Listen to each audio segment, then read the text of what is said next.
Gênesis 4:11, primeiro livro da Bíblia, diz assim: e agora, é Deus dizendo ao filho de Adão, Caim, ele diz assim: e agora, maldito és tu, desde a terra que abriu a sua boca para receber da sua mão o sangue do teu irmão. 12. Quando lavrares a terra, não te dará mais a sua força, e fugitivo e vagabundo serás sobre a terra. Amém? Continua aberto aí. Vai para o versículo 14. Agora é a palavra de Caim para Deus. Agora é Caim falando para Deus: hoje me expulsas dessa terra, e terei que me esconder da sua face, e serei um fugitivo errante pelo mundo, e qualquer que me encontrar me matará. Pulo 15, vai para o 16. Então Caim afastou-se da presença do Senhor e foi viver na terra de Nod, a leste do Éden. Caim teve relações com a sua mulher, e ela engravidou e deu à luz a Enoque. E depois Caim fundou uma cidade, o qual deu o nome do seu filho Enoque. Amém? Até aí vamos orar. Espírito Santo, nós entregamos a nossa vida diante do teu altar, o nosso coração nas tuas mãos nessa noite. Ministra o nosso coração, Espírito Santo. Você tem liberdade de conduzir a nossa mente, os nossos sentimentos até a sua presença nessa noite, Pai. Coloca, Senhor, os teus anjos em ordem de batalha para guerrear, Senhor, nesse culto contra toda batalha na mente. Leva o coração cativo à tua presença. Fala com a tua igreja, Senhor. Nós te damos liberdade, Espírito Santo, para falar ao nosso coração. Fique à vontade, Jesus. Nós recebemos do Senhor. Amém? Levanta a sua mão e diga assim: Espírito Santo, você tem liberdade. Amém? Pode sentar-se. Em nome de Jesus. Glória a Deus. Irmãos, nós falamos sobre o Caim fugitivo, o Caim que é fugitivo e errante. Nós falamos que a nossa origem é o nosso destino, porque quando Caim ele se torna um fugitivo por causa da maldição, ele procura um lugar parecido com o lugar que ele perdeu quando ele se torna um fugitivo. Então um fugitivo é alguém que está saindo do seu lugar de origem, procurando um outro lugar parecido com o seu lugar de origem. E esse Caim é um homem frustrado, porque ele não consegue encontrar esse lugar que ele perdeu. Nós falamos que a vida está no caminho de volta, e o homem está procurando um caminho, sendo ele um fugitivo. Ele não encontra um destino. Como na linguagem humanista, ser feliz a preço de qualquer preço, a qualquer custo. É assim que está andando a humanidade, em busca da felicidade. Nós falamos aqui semana passada, na última ministração, que a felicidade não existe. Nem promessa de felicidade na Bíblia existe. Existe uma promessa de esperança, não de felicidade. Mas a busca da humanidade é a busca pela tal felicidade que não existe e que é momentânea. Nós falamos que a felicidade é apenas um relance da eternidade. Por isso que você gostaria que a felicidade fosse para sempre, porque ela te faz lembrar da eternidade. Falamos que o que Adão fez de errado nos afetou. O pecado na vida de Adão afetou a vida de todos os seus filhos, todos os seus descendentes. Nós, por causa de Adão, temos natureza pecaminosa. Quando o homem pecou, ele foi separado do Criador, nasceu a concupiscência da carne, a soberba da vida e a ostentação de bens. Nós caminhamos dentro dessas três esferas que compõem a nossa natureza caída. E todo ser humano está em busca de satisfazer isso: o ego, a carne e a ostentação de bens. Está todo mundo correndo atrás de alguma coisa. E essa corrida nós chamamos de fuga. É o homem fugindo de Deus e tentando encontrar um lugar de estabilidade, porque foi condenado à morte. Todos estão correndo atrás de felicidade aqui, mas a felicidade aqui, ela não existe, ela é momentânea, porque tudo que é um momento não é real. Por mais que o homem tente, são apenas momentos. O cara trabalha a vida inteira, aí, o ano inteiro, uma correria total, começa a sentir sintomas de aceleração no peito, começa a sentir depressão, ansiedade, nervoso, e aí você fica: cara, eu preciso ir no psicólogo, eu preciso procurar um médico, eu não estou legal, minha vida é uma correria, é só conta para pagar, é só responsabilidade, são coisas e coisas se acumulando, e aí chega no final do ano, você tira umas férias e você diz: eu preciso descansar, e aí você passa uma semana, um mês que seja, numa praia, num resort, no interior, sei lá, em algum lugar que você vai ter momentos de felicidade. Porque quando chega a hora de voltar para a sua vida real, você diz: ô desgraça, ter que voltar de novo para aquela vida miserável. Por quê? Porque a felicidade é só um momento.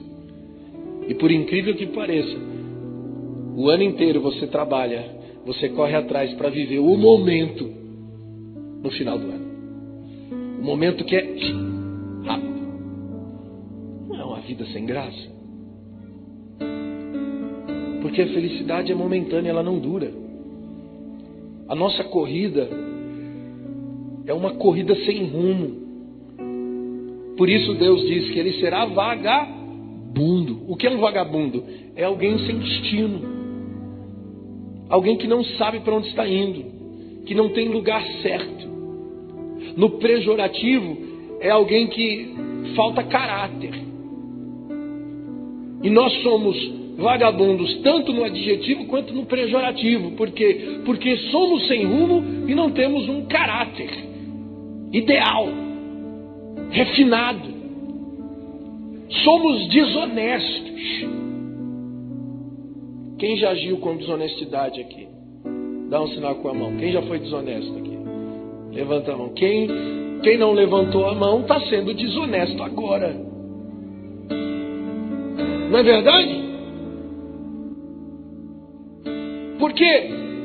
Porque é a nossa natureza caída. A palavra que fala em Caim fala para mim e para você. Nós somos a expressão dessa maldição. Serve para a gente. Quando eu olho para o mundo, quando eu olho para a humanidade, eu vejo exatamente a vida de Caim, a vida dos filhos de Adão. Deus diz em Provérbios 14, 12, palavra de Salomão, sabedoria de Deus, ele diz: há um caminho que para o homem parece direito, mas o fim dele é caminho de morte. O homem está caminhando para o caminho de morte, parece direito. Ele diz: eu vou tentar ser feliz, eu vou tentar fazer a coisa certa. Parece direito, mas termina em morte. Porque a vida está no caminho de volta, não está no caminho que você está tentando trilhar. Quando Deus criou o homem, ele deu para o homem um Éden. O que significa Éden? Significa prazer. O que Deus ordenou o homem fazer no Éden? Cultivar e guardar. O DNA relacional está no cultivar e no proteger. Quando o homem perde a capacidade de cultivar, ele se torna um predador, ele se torna um consumidor, ele se torna um materialista. Onde tempo é dinheiro, dinheiro é produção. Para Deus é diferente. Para Deus tempo é vida. E vida é relacionamento. Então o homem deixa de ser um cultivador para ser um produtor operacional. O homem separado de Deus abandona a função de cultivador e ele vai construir uma cidade, porque foi isso que Caim fez. Ele falou: peraí, se alguém me encontrar, vai me matar. Eu fui sentenciado à morte. Então ele vai construir uma cidade para tentar se proteger da morte. Romanos 1:25, Paulo diz que o homem mudou a verdade de Deus em mentira, honraram e serviram mais a criatura do que o Criador. Como que o homem mudou a verdade em mentira? Ele afetou a ordem natural das coisas quando ele passa a viver o oposto daquilo que Deus o criou para viver. Pensa comigo, Deus disse assim: olhe para os lírios do campo, eles não trabalham, não semeiam. Olha como se vestem de beleza e de glória. Olhe para os pássaros, não trabalham, não semeiam, mas o vosso Pai Celestial os alimenta. Vós, homens, são mais importantes do que os lírios, do que os pássaros. Aí ele diz: buscai antes o reino de Deus e a sua justiça, e todas as coisas vos serão acrescentadas. Se Deus cuida dos pássaros e dos lírios, Ele também vai cuidar de você. Mas pensa comigo, por que que muitos de nós estamos sofrendo? Por que muitos de nós parece que a coisa não está acontecendo? Parece que Deus não está cuidando da gente. Não é essa a indagação de muita gente? Por que que Deus me esqueceu? Por que que eu estou sofrendo? Por que que a humanidade sofre? Se Deus existe, por que que então tanta gente sofre? Tanta coisa ruim acontece? Porque o problema está na função. O homem mudou a verdade em mentira. E quando você muda a verdade em mentira, você muda a ordem original das coisas. E quando você muda a ordem original, você está vivendo aquilo que você não nasceu para viver. Você não foi criado para viver. Por que que Deus veste o campo de lírio? Porque o campo está sendo campo. Ele foi criado para ser campo. Ele foi criado, o lírio foi criado para ser lírio. E então Deus veste ele de lírio porque ele está sendo lírio. Por que que ele alimenta os pássaros? Porque os pássaros estão dentro da função, eles são pássaros. Por que que o homem não está sendo cuidado? Por que que ele está debaixo de maldição? Por que que a terra não dá mais o fruto para o homem? Por que a infelicidade? Por que o pecado? Por que o sofrimento? Porque o homem deixou de ser humano. Ele saiu da sua função. A questão não é Deus, é o homem. O homem abandonou Deus e mudou a verdade em mentira. E afetou a ordem original. Por isso que Jesus vem para resgatar a ordem original. O plano de, irmão, toda a palavra de Deus sinaliza um caminho de volta. Nós saímos do nosso lugar de origem por causa do pecado. As vossas iniquidades fazem separação entre vós e o vosso Deus.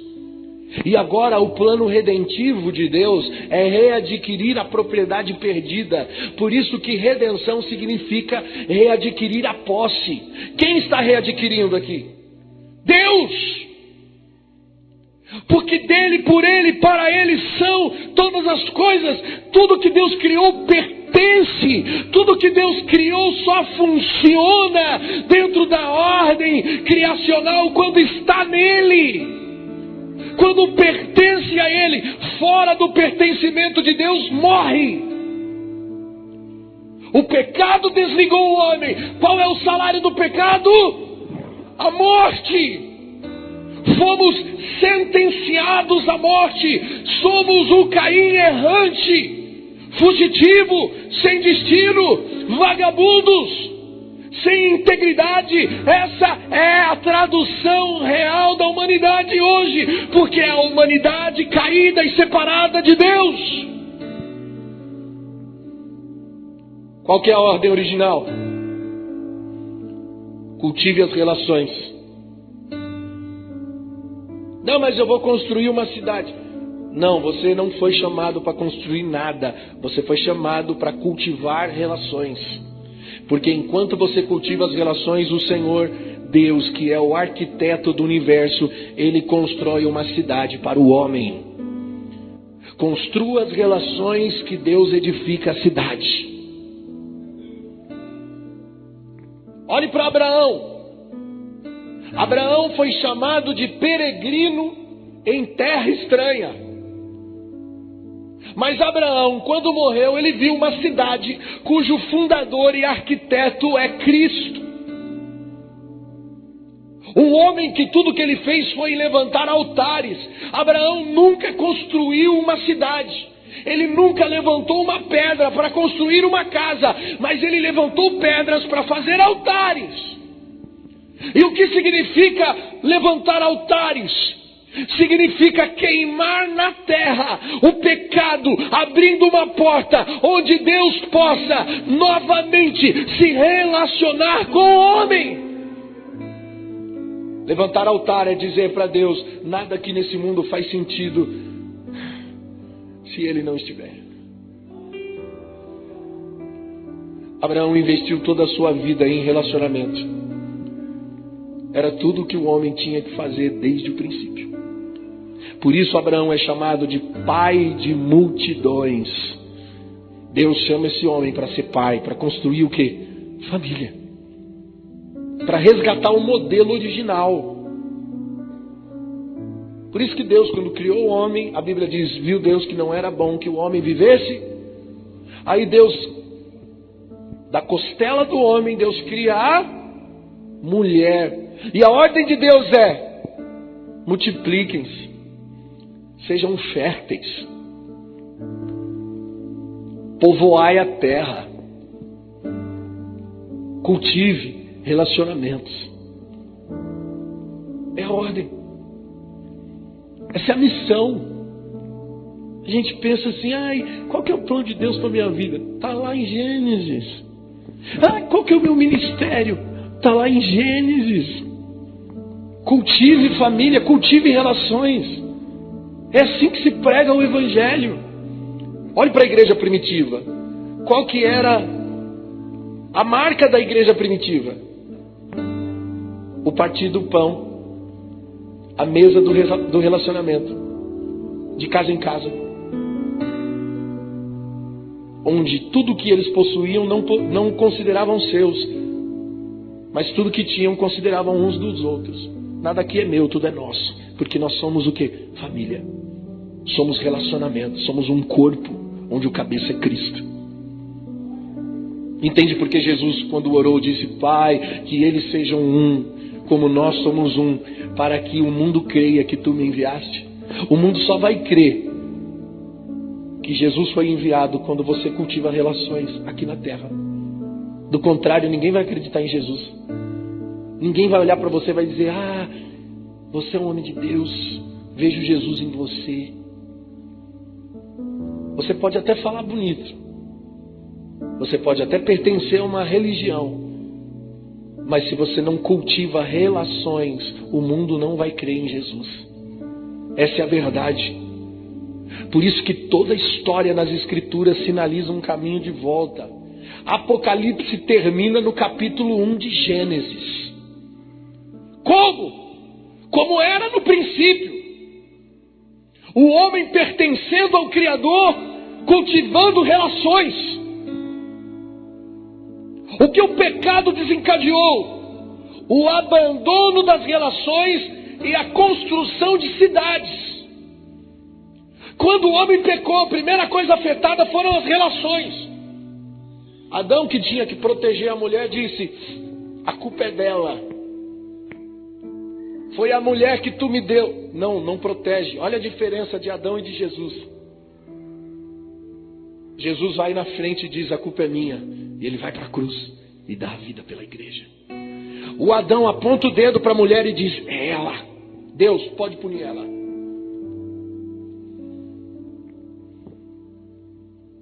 O pecado afetou as relações. Jesus vem para resgatar a ordem original, o modelo original, e ele vai para a cruz. Nós somos pecadores, Jesus não.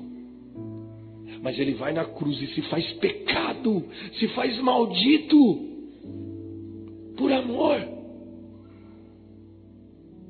É tudo que Deus espera. O homem passa a pensar em si, ele não pensa mais no outro. E sabe o que me assusta? É que quando eu olho para a igreja evangélica, No mundo eu vejo uma igreja que não acredita mais que cultivar as relações é a missão do Evangelho. Não, a gente pensa o seguinte: não, a nossa missão é levantar um templo. A nossa missão é fazer a igreja top da cidade. É alcançar as mídias sociais. É se tornar a igreja, a maior igreja da cidade. É bombar na internet. Não cultivamos relações. Nos tornamos igrejas de marketing. Não existe toque, não existe vida, não existe mais a mesa, não existe mais o chorar junto, o se alegrar junto. Perdemos o senso missional. Estamos fora do propósito. A igreja está tentando salvar a cidade dos homens. Só que a cidade dos homens não tem salvação. Jesus disse que por aqui não ficará pedra sobre pedra. Deus destruiu a cidade dos homens com água e prometeu destruir com fogo de novo. Nos últimos dias, a Bíblia fala de 4 juízos de Deus: peste, fome, devastação da natureza e violência. Os 4 cavalos do Apocalipse. O dilúvio foi um juízo ambiental. E nos últimos dias ele prometeu destruir a terra com fogo. Quando nós olhamos para a ciência, o que a ciência diz sobre a terra? Que a terra está cada dia mais quente. A ciência já prevê o juízo. A destruição da camada de ozônio, as geleiras descongelando. Esse juízo já está chegando. E aí eu olho para os homens e vejo eles tentando edificar um projeto chamado Cidade dos Homens. Ao invés de cultivar os relacionamentos, que vai nos colocar na cidade que Deus já preparou. Porque quando cultivamos as relações, estamos aptos para entrar na cidade de Deus. A cidade dos homens é terra de condenados, de fugitivos de Deus. Irmãos, a sombra de Caim reflete em todos os filhos de Adão. Quem era Caim? Um condenado. O que ele construiu? Cidades. Essa é a expressão da humanidade. O homem vazio de Deus, que sente o peso da infeliz condenação. Então ele constrói uma cidade. Por quê? Porque tem medo da morte. E ele quer se sentir seguro e protegido da condenação de morte. E uma forma de preencher esse vazio é construir algo que lhe dê estabilidade. Quanto mais coisa eu tiver, mais seguro eu me sinto. Quanto mais dinheiro, quanto mais bens, mais segurança. Assim é a cidade dos homens. Somos materialistas, porque estamos tentando construir uma cidade dos homens. E é justamente naquilo que você mais teme que Deus vai encontrar você. Eu tenho tanto medo de ficar doente. Cuidado. Eu tenho tanto medo de ficar pobre, de passar necessidade, que já pobre eu já sou, mas passar necessidade, pastor. Cuidado. Jó disse: aquilo que eu temia me sobreveio. Ele era justo, íntegro e se desviava do mal, mas aí Deus precisou ensinar ele o seguinte: você está indo para o caminho errado. E eu vou mostrar para você que a sua estabilidade não está nessas coisas que você pensa. Aí Deus permite que você perca tudo para aprender dependência, para aprender o que significa pertencimento. Porque quando a gente pertence, a gente não tem direito mais, não tem direito de reclamar mais. Quando você pertence, você pertence. Nada é seu, então eu não tenho que reclamar de nada. Já percebeu que a nossa vida está assim, cara? A gente está tentando ser feliz em tudo. Quer ser feliz no casamento, quer ser feliz na família, quer ser feliz com os amigos, quer ser feliz na profissão. Tudo a gente quer dar certo para ser feliz, para tentar uma autossatisfação, aquilo que vai tentar preencher um vazio que existe dentro de você. Por isso você está correndo atrás de coisas. Essa é a correria da vida. É chique estar correndo. Por isso quando alguém pergunta, e aí? Correria, cara. Soa que você é importante. Mas se você disser assim, tá de boa na lagoa. Minha vida é uma vida pacata, tranquila. Vão olhar para você e vão dizer assim, vagabundo. E é o contrário. O vagabundo é o que está na correria. Porque o que é um vagabundo? Alguém correndo e não sabe para onde está indo. E quando você conhece o seu lugar de origem, você não corre mais. Você senta. E você desfruta. Porque você pertence. Entende isso, irmãos? Lá na frente, quando nós vemos a história de Noé, Noé vivia com a sua família na cidade que foi fundada por Caim, onde as pessoas eram más, onde Deus trouxe juízo sobre a cidade dos homens. Noé era um homem diferente, era um homem que cultivava as relações, mas ele estava vivendo numa cidade má. Então Deus separa Noé para recomeçar com ele. E ele estava dando um recado para a humanidade, que a busca pela estabilidade terrena, a busca por momentos de prazer, é simplesmente resultado de alguém que foi sentenciado, alguém que tem medo da morte e que está fugindo de Deus. Escute isso. Se você acorda todo dia, se você todo dia ostenta no seu interior um desejo incessante de viver momentos de felicidade, é porque você tem medo da morte. E está perdido, fugindo de Deus. É ilusão. Estamos condenados à morte pelo pecado. Aí o homem diz, então eu vou construir uma cidade para que eu possa me sentir seguro.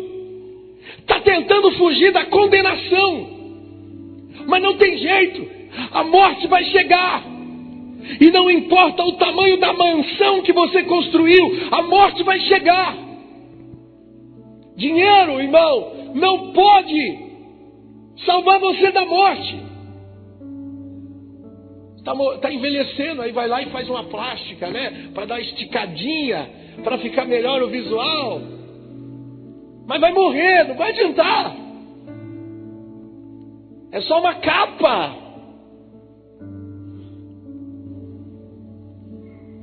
E vai enrugar de novo. E não vai adiantar. Vai chegar uma hora que plástica nenhuma vai resolver. E você vai morrer. Não dá para comprar a vida. A gente está tentando construir alguma coisa aqui para tentar se livrar da condenação. Mas não dá. Dinheiro nenhum no mundo pode segurar a morte. Sabe o que me impressiona? Mateus 24:37 diz que assim como foi nos dias de Noé, assim também será na vinda do Filho do Homem. Como foi nos dias de Noé? Como as pessoas viviam lá nos dias de Noé? Como? Versículo 38. Assim como nos dias anteriores ao dilúvio, comiam, bebiam, casavam-se, davam-se em casamento. Então Noé entrou na arca e houve o dilúvio. Como o povo vivia naqueles dias? O povo vivia bem. Não havia tristeza no meio deles. Eles estavam vivendo a nostalgia da felicidade momentânea. Achavam que através da boa vida eles poderiam ter uma vida feliz.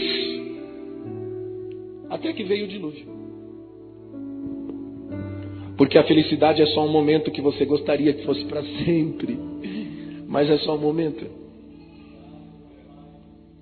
Por isso você frustra sempre. Frustra ou não frustra? Frustra sempre. Até que cai em depressão. E aí, os motivos da depressão são inúmeros. Está baseado nas frustrações. Decepção no trabalho, decepção no casamento, na família, na política, com as amizades. A gente frustra em tudo. Já percebeu? Mas quando você tem um verdadeiro encontro com Deus, a sua frustração é com você, não é com os outros. Quando você tenta construir uma cidade aqui, você frustra com as pessoas. Quando você tem um encontro com Deus, você se decepciona com você mesmo, porque você enxerga a natureza caída que está dentro de você, tentando levar você para o sentido contrário. Porque a felicidade aqui é só um relance da eternidade. E você só pode encontrar no caminho de volta para casa. Aqui não é a sua casa. Esse não é seu lar. A nossa origem, Efésios 1:4, Ele me elegeu nele antes da fundação do mundo. No versículo 39 diz: eles não perceberam até que veio o dilúvio. Eles não perceberam até que veio o dilúvio. Eles não perceberam o quê? O dilúvio? Não. Quando a chuva caiu, meu irmão, todo mundo acordou. Então o que eles não perceberam? Eles não perceberam que Noé pregou para eles arrependimento, o caminho de volta. Eles não perceberam que antes de Noé, Enoque pregou arrependimento, um caminho de volta. Deus já vinha sinalizando para o homem um caminho de volta. Porque Deus sempre fala antes de qualquer juízo. Deus falou através desses homens: a vida está no caminho de volta. Noé era um homem que cultivava uma relação com Deus no meio de uma geração que só construía cidades para si. Esses são os mensageiros da última hora. Quando você constrói uma relação com Deus aqui, você está sinalizando para o mundo o caminho. Quando Noé sai a primeira vez da arca, depois que o dilúvio baixou, o que ele faz? Ele diz: eu vou construir uma casa para mim, ou ele levanta um altar? Ele vai construir uma cidade, ou ele vai edificar um altar a Deus? Oferecer sacrifícios é queimar na terra, para que os céus venham fazer na terra como se fosse no céu. É entender que nada será para sempre sem Deus. Então eu levanto um altar para dizer: Deus, nós queremos uma vida para sempre com você. Aqui nós queremos ter o casamento perfeito. Mas o casamento perfeito, meu irmão, é só quando Jesus voltar. Aqui nós queremos ter a família feliz, mas é só quando Jesus voltar. Por isso desista da felicidade aqui e abrace a esperança aqui, para receber a felicidade lá. Esperança no quê? Na felicidade lá. Esperar o quê? Esperar o reencontro. Por isso que quando você vê um povo de Deus que está passando adversidades aqui e consegue viver uma resiliência, você fala: cara, como esse cara suporta tudo isso? Tanta dor, tanta perda, tanto sofrimento. Porque a pessoa está aqui, mas a esperança dela é lá. Então ela consegue passar qualquer barra aqui, entende isso? Qualquer dor aqui, não pode ser comparado com a glória que lhe será revelada. Como Paulo disse que essa tribulação, essa leve, momentânea tribulação, esse sofrimento aí que você está vivendo, não pode se comparar com o eterno peso que lhe será revelado. Então quando você tem uma esperança do lá, não aqui, lá, você suporta qualquer coisa aqui. Você não fica andando igual alguns que ficam aí, Deus não faz na minha vida, vou parar. Se Jesus não fizer, eu paro. Você não fica como alguns aí, fica no porquê. Porque Deus, o Senhor não me ouve, não faz o que eu peço. Porque quem pertence é você, não é Ele. E quem pertence não manda.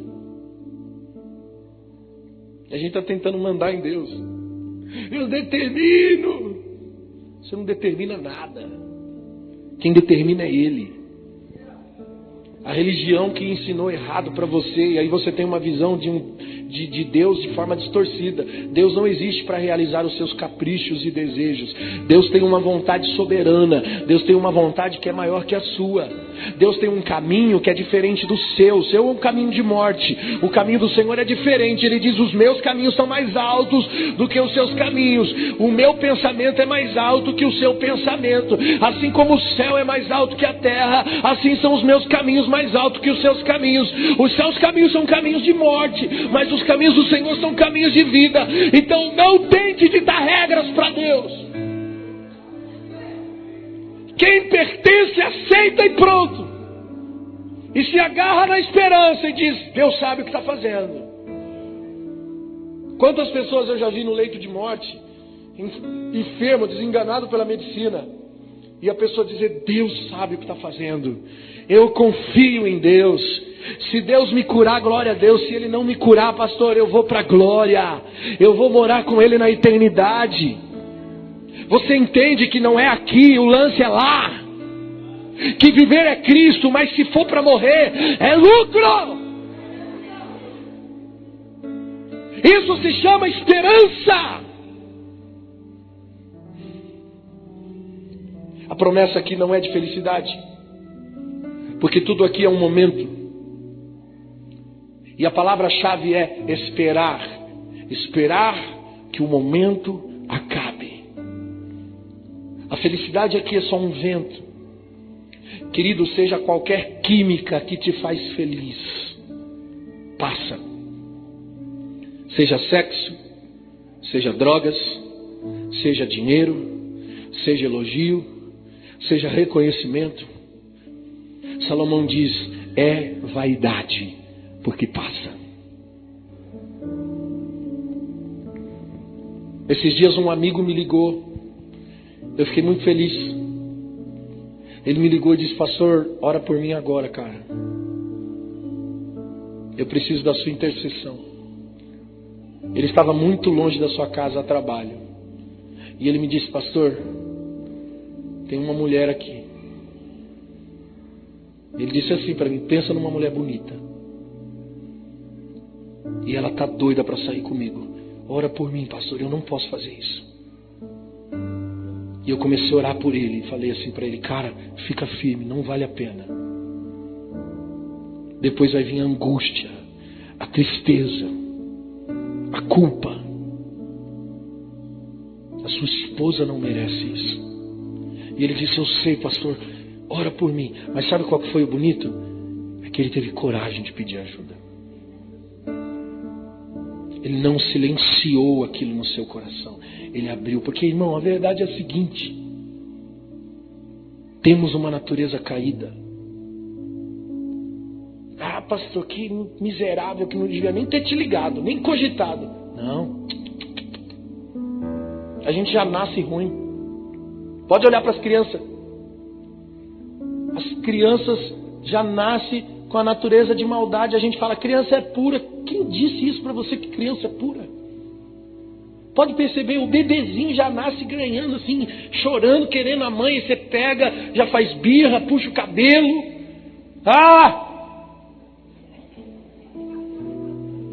Aí você fala que é pura? É nada. Contrata a dona Nani. É Nani que fala? Super Nani, para ver. A criança testa o limite do adulto. Quem diz que criança é pura? Não é, não. Fala para a criança dividir, para ver. Não, é meu. Não vou dividir. É uma natureza maldosa. Todos somos assim. E aí quando você tem um encontro com Deus, você tem que renunciar à sua natureza. A sua guerra é contra você. Sua batalha é contra a sua natureza. Por isso Paulo dizia, eu quero o bem, mas o mal está dentro de mim. E todas as vezes que tento fazer o bem, não consigo. Acabo fazendo o mal. Quem me libertará do corpo dessa morte? Oh, miserável homem que sou. Aí em seguida ele diz, mas a lei do Espírito e da vida me libertou da lei do pecado e da morte. Existe um lugar de libertação dessa natureza caída. Está no Espírito. A lei do Espírito e da vida, Ele te deu o Espírito Santo que te capacita a vencer a sua natureza caída. Não somos capazes. Deus levanta um povo hebreu, porque Abraão era da linhagem hebraica. E a palavra hebreu significa um povo do outro lado do rio, ou atravessador. Um povo que foi chamado para atravessar o rio. E a partir desse povo, Deus sinaliza um caminho de volta. Cã gerou Eber, que gerou uma linhagem de hebreus, onde vem Abraão, e Deus chama Abraão para construir um povo, para levantar um povo que vai atravessar o rio, que vai peregrinar o caminho de volta.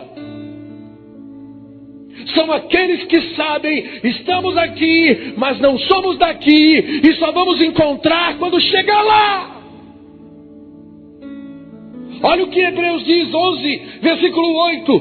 Pela fé, Abraão, sendo chamado, obedeceu, indo para o lugar que ia receber por herança, saiu sem saber para onde ia. Pela fé, habitou pela promessa, como em terra estranha. Então, morando em cabanas, como Isaac e Jacó, herdeiros com a mesma promessa, porque esperava uma cidade que tem fundamentos, o qual o construtor é Deus. A cidade que ele esperava, o construtor é Deus. Eles nutriram uma esperança em uma outra espécie de terra prometida, uma terra de caráter celestial, cujo arquiteto e construtor é o próprio Deus. Por isso que Abraão não teve ambição nenhuma aqui, porque Abraão viu a cidade de Deus. E aí quando ele viu a cidade de Deus, ele falou, eu que não vou construir coisa alguma aqui, porque a minha cidade é a cidade que Deus está construindo. João 8,56, Jesus disse, Abraão, vosso pai, se alegrou, porque ele viu o meu dia, e se regozijou. Como que Abraão viu o dia de Jesus? Ele viu a cidade, irmãos. Por isso o livro de Hebreus diz que ele esperava a cidade que tem fundamentos, onde o construtor é Deus. Nós estamos tentando construir aqui, mas a cidade da promessa, a terra prometida, não é aqui. Você já percebeu que a gente quer privatizar tudo na vida? Privatizamos o casamento, porque hoje o casamento não tem mais a ver com eu me doar por alguém. O casamento tem a ver com o outro me fazendo feliz. Sabe aquele negócio? Pastor, eu quero me divorciar. Por quê? Por causa da incompatibilidade de gênero. Como assim? Me explica, então, o que seria compatibilidade? Alguém dizendo para você tudo que você gostaria de ouvir? Alguém que gosta de tudo que você gosta? Alguém que apoia tudo que você faz? Meu irmão, isso só pagando. E olhe lá, porque uma hora a conta sobe. E se você conseguir uma relação assim, eu vou te dizer uma coisa: nunca será uma relação de verdade. Não é real. As nossas relações se tornaram monetárias, utilitárias e prostituídas. Porque nós só queremos ser felizes. E quando eu quero ser feliz, eu quero o que o outro pode me dar. Para mim ser feliz. Não tem doação. Você já percebeu que até nas igrejas hoje a pregação, as profecias são individuais? Nós privatizamos a palavra, privatizamos a profecia. Não é mais Deus falando a sua palavra para mim. Agora é o homem tendo que dizer coisas em nome de Deus. Diz a respeito de si mesmo a si mesmo. Eu tenho que dizer coisas a mim mesmo, sobre mim mesmo em nome de Deus. Eu determino. Cara, isso é a privatização da profecia. Pela fé, pastor, eu determino. Que fé? Não é fé para conquistar, é fé para suportar. Sabe o que é isso que está tomando conta da nossa geração evangélica? Se chama espírito de Jezabel. Não é brinco, não. Tem gente que fala espírito de Jezabel, é uma tá de brinco, de saia, de cabelo frisado. Jezabel. Não, o espírito de Jezabel não é isso, não. É um espírito de sedução. O Espírito de Deus ele transfere amor, e amor é doação. O de Jezabel é sedução. Agora eu te pergunto, a igreja está debaixo da sedução, da conquista ou do amor doador? Porque tudo que queremos é crescer, é tocar o mundo, é ser importante em nome de Jesus, é ir para as nações, é viajar o mundo todo. E aí o nosso foco é o marketing digital. Vamos bombar na internet, vamos fazer o que está todo mundo fazendo, dando certo. É a busca da autossatisfação pessoal naquilo que nós confundimos com obra de Deus. Isso não é obra de Deus. Isso é espírito de Jezabel, de sedução. A maioria dos caras que saíram na sedução de tocar o mundo, perderam suas casas, perderam suas famílias, perderam seus filhos, perderam o casamento. Foram fazer a obra de Deus, perderam a própria casa. Isso é muito sério. Eu já perdi a minha casa por causa disso. E Deus vai me mostrar que o ministério não tem a ver com tocar o mundo. Tem a ver com cultivar relações. Olhe para Abraão. Ele não construiu nada. Ele só cultivou a família. Enquanto peregrinava, ele cultivava a família, gente. Olha aqui Gênesis 12:2. Olha a promessa de Deus. Quando a gente lê isso aqui, a gente diz assim: uau, eu quero isso.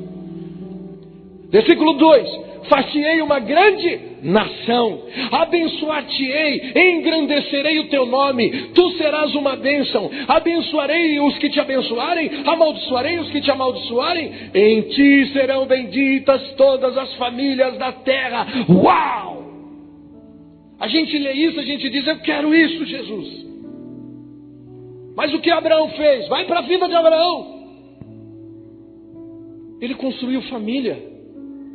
Olha, Gênesis 18, versículo 19, Deus continua falando com Abraão, dizendo assim: portanto, Abraão, eu o escolhi para que instrua seus filhos, todos os seus descendentes, acerca de que conservem-se no caminho do Senhor, praticando o que é justo e direito, a fim de que o Senhor faça vir sobre Abraão tudo o que tem prometido. Deus só deu uma ordem para Abraão: ordene a sua casa, instrua seus filhos. Abraão, você foi chamado para ser um cultivador de relações.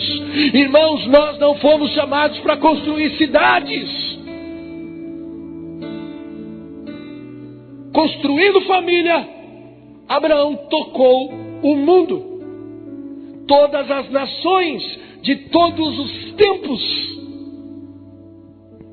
Um peregrino que entendeu que aqui é só uma passagem.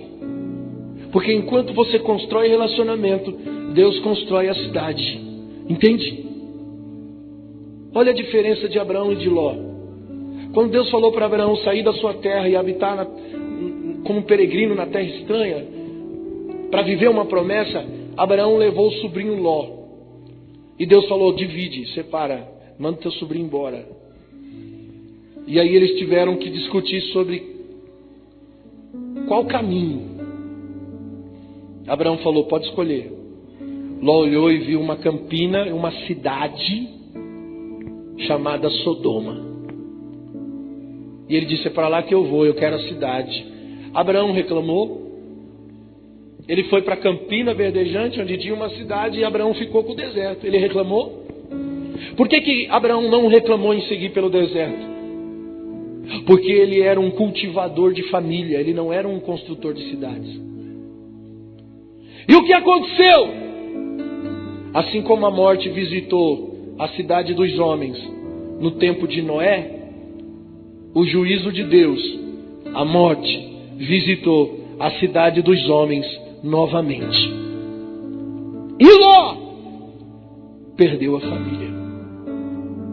Porque quem está tentando construir cidade perde a família. Quando você procura um lugar aqui, você está no caminho errado, cara. O nosso lugar é o caminho de volta. Aqui somos apenas peregrinos do outro lado do rio. Somos atravessadores. Atravessando para onde? Para o caminho de volta para casa. Temos que atravessar o rio. Por isso que Ezequiel 47 fala de um anjo com um cordel de medir. Que anjo é esse? Eu acredito na cristofania. Eu acredito que o Cristo estava ali com o cordel medindo o rio, dizendo: Ezequiel, entra. E mediu 1000 côvados.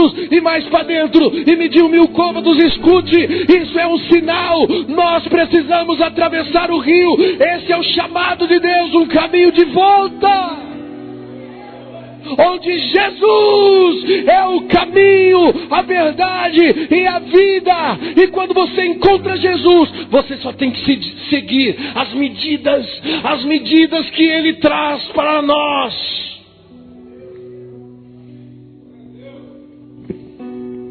Como se percorre o caminho? Jesus é o caminho. Ele disse: amem uns aos outros como eu vos amei. Cultive os relacionamentos. Volte. Lucas 16:9, Jesus disse: eu vos digo, granjeai amigos com as riquezas da injustiça, para que quando essa vos faltarem aqui, Ele vos receba no tabernáculo eterno. Olha só, construa relacionamentos aqui, que Ele te recebe lá. Construa relacionamento, granjeai amigos, e você receberá riquezas no tabernáculo eterno. 99% das pessoas que abraçam a missão fazem isso por si mesmos, não pelo propósito de Deus.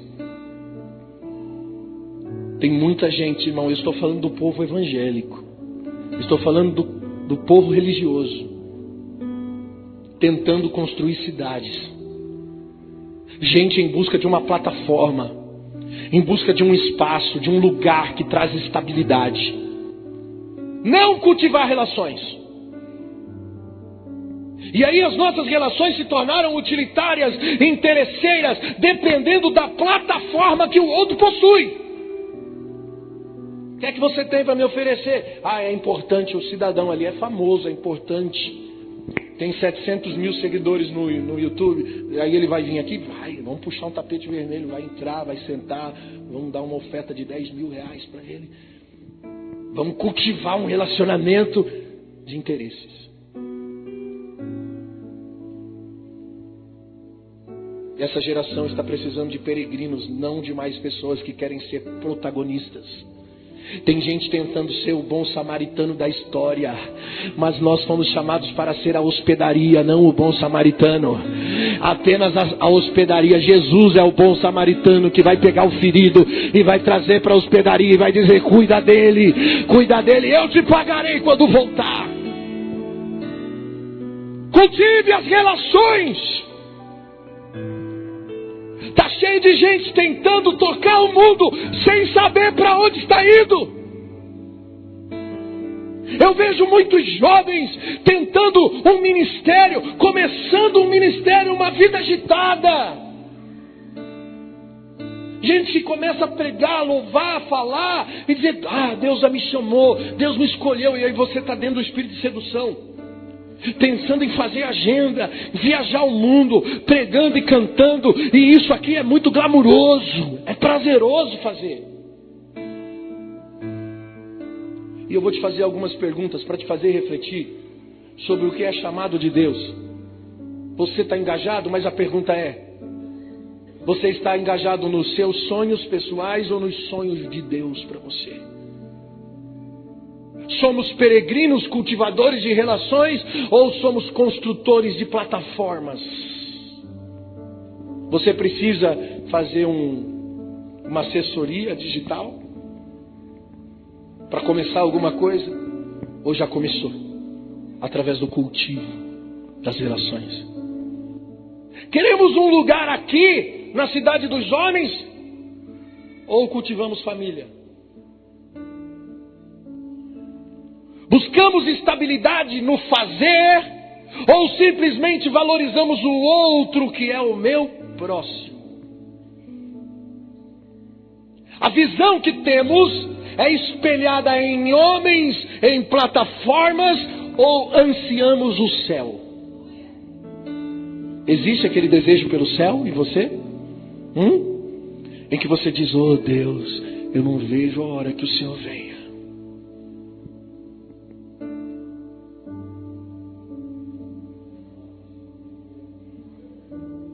A grande maioria, irmãos, está preso na ideia da sedução. E eu falo isso com propriedade. Isso é espírito de Jezabel. Por isso que a profecia de Malaquias para os últimos dias fala de o envio do profeta Elias. Quem é Elias? É o confrontador de quem? De Jezabel. Por isso Deus envia Elias nos últimos dias, porque nos últimos dias existe um governo de Jezabel, um espírito de manipulação. E ele diz no versículo 5: eu enviarei o profeta Elias antes que venha o grande e terrível dia do Senhor. Ele converterá os corações dos pais aos filhos e dos filhos aos pais, para que eu não fira a terra com maldição. A unção de Elias aqui para os últimos dias é para o cultivo das relações, é para aproximar família, é para gerar arrependimento e reconciliação de famílias, arrependimento e reconciliação, cultivo de relações. Isso é converter corações. Não esse evangelho de sedução, onde tudo é atraente em busca de cidade de homens. Deus vai te dar. Deus vai prosperar a sua vida. Aqui, cidade dos homens. Receba. Aí as igrejas estão bombando assim, lotadas. Não faz a campanha da prosperidade para ver. Por quê? Porque está todo mundo correndo atrás da cidade dos homens, tentando ser feliz aqui. Já viu aquele panfletinho? Pare de sofrer. Deus tem um milagre para você ser feliz. E aí só palavras de felicidade, de estabilidade. Tudo terreno, tudo coisa, tudo aqui. Nada lá, tudo aqui. Pregações motivacionais, mensagens de autoajuda. A gente gosta disso. Aí você vem aqui na igreja do Manezinho da Invasão, na Atalaias, e o pastor fala para você que a felicidade aqui não existe. E ainda diz que você vai morrer.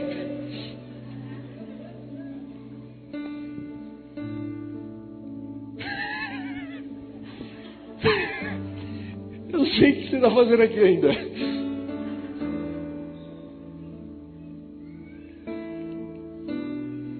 Não é uma doideira isso? Mas eu sei, você está entendendo.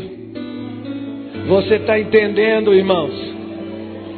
Eu sei porque você continua, porque você está entendendo. Até o nosso sofrimento aqui é egoísta. Você já viu como os homens sofrem aqui? Sofrimento egoísta, porque nós sofremos por coisas aqui. Oh, pastor, ora por mim. Por que, irmão? O que está acontecendo? Oh, minha vida está uma desgraça. Eu queria tanto ser feliz. Está tudo dando errado. Estou sofrendo tanto. A gente sofre por coisas aqui, quando deveríamos sofrer por ansiar a eternidade. Romanos 8,18 diz que as aflições deste tempo presente não estão para se comparar com o eterno peso de glória que será revelado. Sabe o que Paulo está dizendo? Gente, a gente está sofrendo aqui, mas é porque queremos chegar lá. Olha que fantástico. Abraão era estrangeiro. A Bíblia diz que ele era peregrino e estrangeiro numa terra que era dele.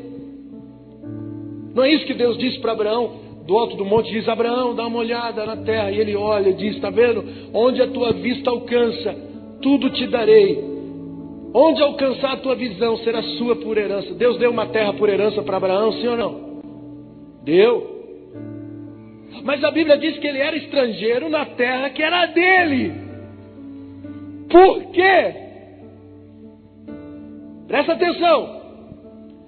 Porque existe o momento de você ser estrangeiro e existe o tempo de você ser governante. Aqueles que estão tentando ser governantes, quando deveriam ser estrangeiros, serão o quê? Quando chegar o tempo de ser governantes, serão estrangeiros. Agora não é tempo de governar. É tempo de ser estrangeiro. É tempo de peregrinar. Lembra da parábola de Jesus em Lucas 19:16? Que ele dá os talentos e diz assim: granjeai até que eu venha. Ele põe os homens numa posição de peregrinação, onde eles precisam viver algo, multiplicar os talentos, construir algo. E a Bíblia diz no versículo 17, o primeiro disse, Lucas 19:17, e veio o primeiro e disse: o Senhor, a tua mina me rendeu 10 minas. Ele cultivou. No versículo 17 o Senhor diz: servo bom, pois no mínimo foste fiel, sobre 10 cidades te colocarei. Primeiro você cultiva, primeiro você é peregrino, depois você governa. A cidade só vem depois. Nós estamos aqui, mas nós não pertencemos aqui. Você está tentando pertencer aqui, e quando vier aquilo que é para sempre, irmão, você não vai pertencer. Não pertença aqui para pertencer lá. Está entendendo? O lance é a esperança. Espere. Onde está a nossa esperança? Em quê?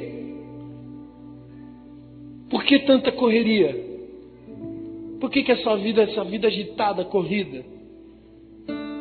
Pare para pensar. Será se você não está tentando construir uma cidade de homens aqui?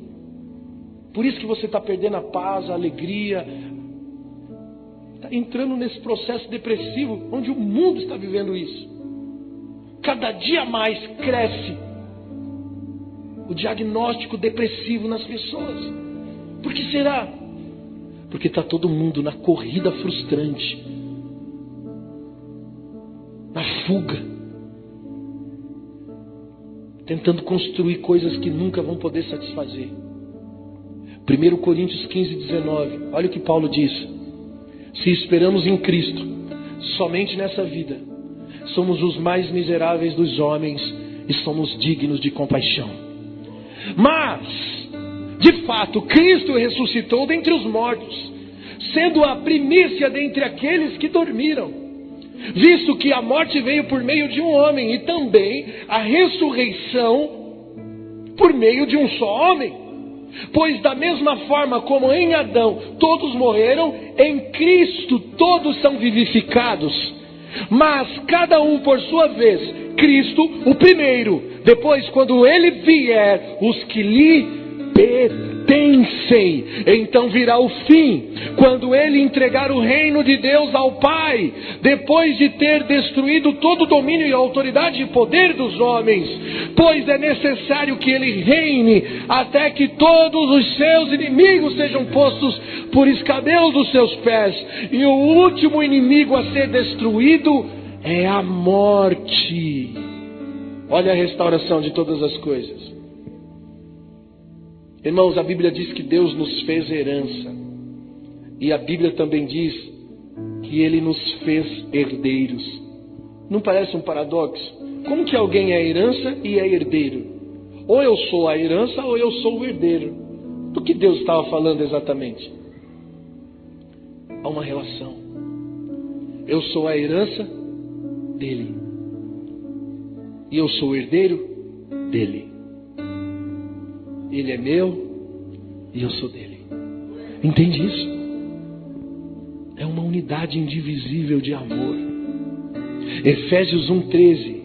Nele, quando vocês ouviram e creram a palavra do Evangelho que os salvou, vocês foram selados com o Espírito Santo da promessa, que é a garantia da nossa herança até a redenção. Uau! Qual que é a garantia da promessa? Uma pessoa da Trindade nos foi dado como garantia da promessa. O Espírito Santo é a garantia. Sabe aquele...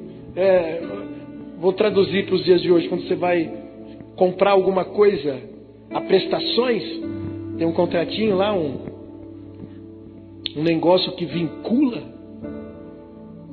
O Espírito Santo é esse vínculo, é a garantia. Agora imagine só, irmão, se uma pessoa da Trindade nós já recebemos como garantia, como será quando recebermos o resto? Eu vejo pessoas dizendo que lá no céu nós vamos receber ruas de ouro, jaspe, cristais, que lá a gente vai ser rico. Irmão, isso é muito pequeno. Isso é muito pequeno. Não são ruas de ouro, de jaspe, de cristais. É uma relação, é um casamento com Deus. Rua de ouro não é nada comparado ao casamento com Cristo. A felicidade é uma relação eterna de amor com o Cristo. Por isso que o pai do filho pródigo não se importou com o dinheiro que o filho perdeu. Ele simplesmente abraçou o filho, ele simplesmente recebeu o filho de volta.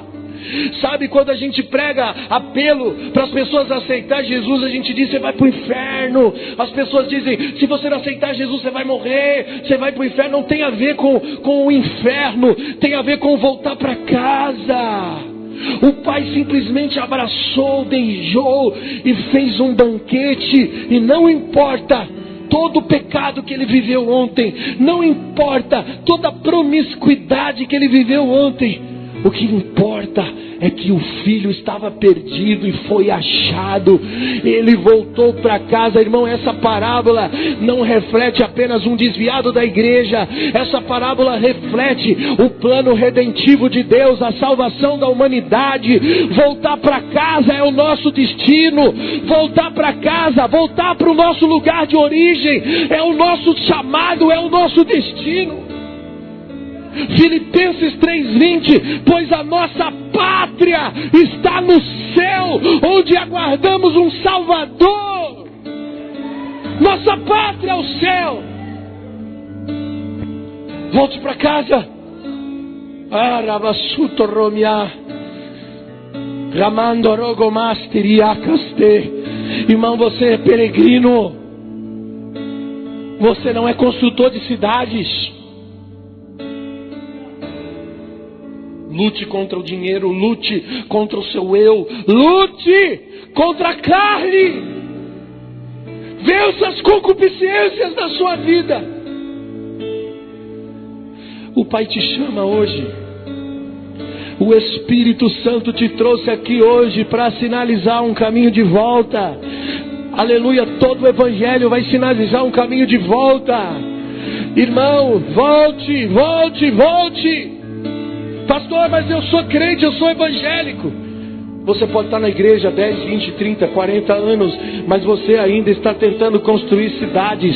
Você ainda está tentando se proteger da morte. Você ainda é peregrino. Você ainda é vagabundo, aliás, em terra estranha. Volte! Entenda que somos peregrinos. Nada aqui é importante, irmão. O carro que você valoriza, os bens que você valoriza, o dinheiro que você valoriza, por isso que você retém quando alguém precisa. Você diz não, porque você está tentando construir uma cidade aqui, uma estabilidade aqui, você vai perder. Porque aquele que tentar salvar sua vida vai perder. Mas aquele que perder sua vida por amor do Evangelho, aquele que entende que aqui nada é seu, esse encontrará a vida eterna. Aleluia! É o nosso desafio. Fica de pé. Ei. Hamamahashema. Uramahando Romahai. Ei. Feche os teus olhos. Dê uma resposta para essa palavra. Jesus falou com você hoje. Eu não preciso nem dizer. Mas se você quer uma reconciliação com Jesus, sai do seu lugar, corre aqui para o altar.